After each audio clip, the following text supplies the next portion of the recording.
bakit? Biruin nyo. Ikaw, kung ikaw, yung naghahabla kay Buloyski, kakabahan ka eh. Bakit to? Eh, tingnan mo yung mga naka-back up kay Buloyski. Oh, tingnan nyo ho, mga kababayan, yung mga naka-back up kay Buloyski. Vice-presidente. Kung ikaw, yung tipo bang, may ginawa sa aking mali itong si Buloyski, no? Ididemanda ko. Mapapaisip ka eh, mananalo kaya ako kapag idinamanda ko to, pag hinabla ko tong si Buloyski? Mapapaisip kang ganun, no, mga kababayan. Pero, dahil ang panahon po ngayon, sa panahon po ng panunungkulan ni Pangulong Bongbong Marcos, ay pantay-pantay ho, mga kababayan. Pantay-pantay po, mga boss, chief amo, sir. Sino kalaban mo? Sino umargabyado sa iyo? Si Buloyski, huy. No?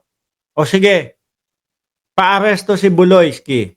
Daanin sa legal na proseso, alamin lahat kung talagang kailangan matuloy yung demanda kay Buloyski. O pagka ganyan, no bail yan, patawag si Buloyski. Which is, ganyan nga ho ang nangyari, mga kababayan. Ano po? Pero kapag ka ang supporter nung ididemanda mo, si Inday Sara Duterte na ating vice-presidente, kakabahan ka lalo. No?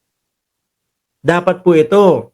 Yung ganyan, mga kababayan, bilang isang vice-presidente, pangalawa sa pinakamataas. No?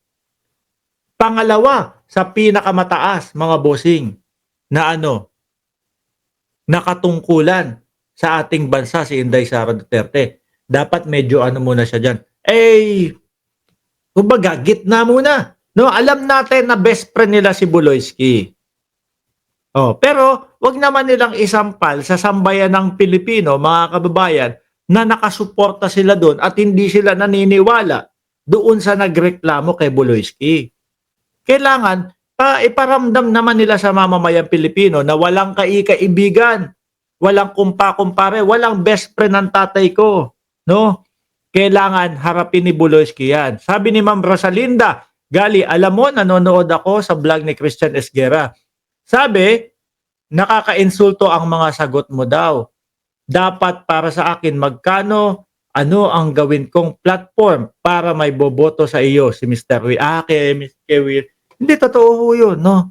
Yung mga sagot ni, talaga naman ho nakaka-insulto, mga kababayan. Para, sige, maglaro lang. Lalaruin ko lang to Senado.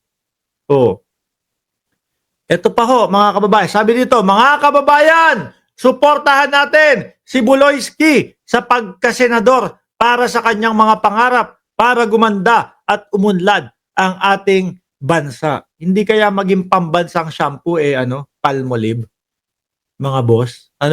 Tuloy pa natin to. BP Sara condemn police abuse, no, in serving arrest warrant versus Buloyski. Ganyan pa lang kakabahan ka na kung ikaw yung yung nagdedemanda kay Buloyski, mga bossing. Biruin mo, tayong lahat, no, kasalanan din ng mga vloggers nila. Bakit to? Lahat naka-video Nakikita ho natin na baliktad yung sinasabi ng ating vice-presidente. Na biruin mo, mga kapulisan pa ang sasabihin niya na abuso yung paghuli kay Buloyski. Samantalang ang kitang-kita ho natin, mga boss, chief amo, sir, sila yung kumakapkap sa kapulisan. Sila yung mga nambubuli doon sa ating mga kapulisan. Sila yung nambabasa ng tubig, binobomba ng water cannon. Tapos, ang vice-presidente, ipapagtanggol pa yung kampo ni Buloyski. Dapat niya, ang sinasabi niya na lang dito, kailangan po niyang humarap, no? At igalang ang ating batas at ipagtanggol ang kanyang sarili. Pero hindi ho. Kita niyo po yung side ng vice-presidente, mga kababayan. Ito at binabalik lang ho natin, mga kababayan.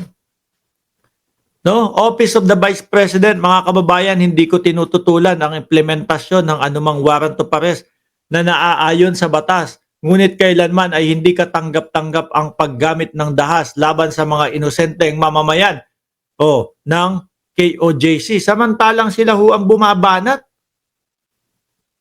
mga bossing, doon sa ating mga kawawang kapulisan. O, Sara Duterte celebrates KOJC anniversary with thousands of Kibuloy followers. Ay nako. BP, sana naman iparamdam mo sa amin. No? Lalo na diyan sa kaso ni Buloyski. Na kumbaga nasa gitna ka, no? Na ang talagang agenda nyo diyan bilang isang vice presidente ay para sa mamamayang Pilipino. Hindi lang po doon sa best friend ng dating Pangulo, hindi lang po dahil malaki ang naging pakinabang nyo kay Buloyski. Di ba, mga kababayan? Pro Buloyski, no? Ang ating vice-presidente. Ay nako. Sabi ni Manolito Enriquez, wala tayong magagawa dyan. Abno sila. Sabi ni Maxape, kala ko, Kibs, suportahan natin pagpapaligo ng Palmolive. Di ba, mga kababayan? Ang ating vice-presidente, Pro Kibuloy. Ano masasabi niyo ho dyan? Andyan ho ang comment section.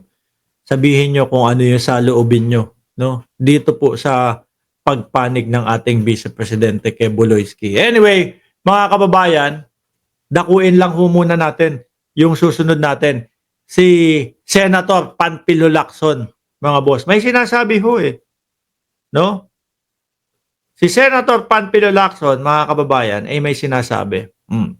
Ito ho ay patungkol sa West Philippine Sea. Ako ho ay naniniwala dito sa pahayag po ni papuntang senador. Malakas din po si Senator Lacson, mga kababayan. Ako din ho ay naniniwala na tatamaan yung mga pro-China na mga tumatakbo po na mga kandidato ho, mga kababayan. Sabi ni Senator Ping Lacson, maski sino pa ang bully, no? Lacson Trust, PH leader, no? To defend sovereignty. Kahit tayo ang nambubuli dyan, kumbaga, ididepensa at ididepensa pa din natin yung ating teritoryo. Actually, wala naman pong pambubuli ang Pilipinas Ang pambubuli ho lagi, mga kababayan, ay nandoon po sa China. Baka nakakalimutan ng iba na halos dalawang napakalalaki ho na mga barko ng China. Pinagitnaan yung napakaliit na barko natin kasi magde-deliver po ng supply para po doon sa BRP Sierra Madre. Ayaw po nila yun.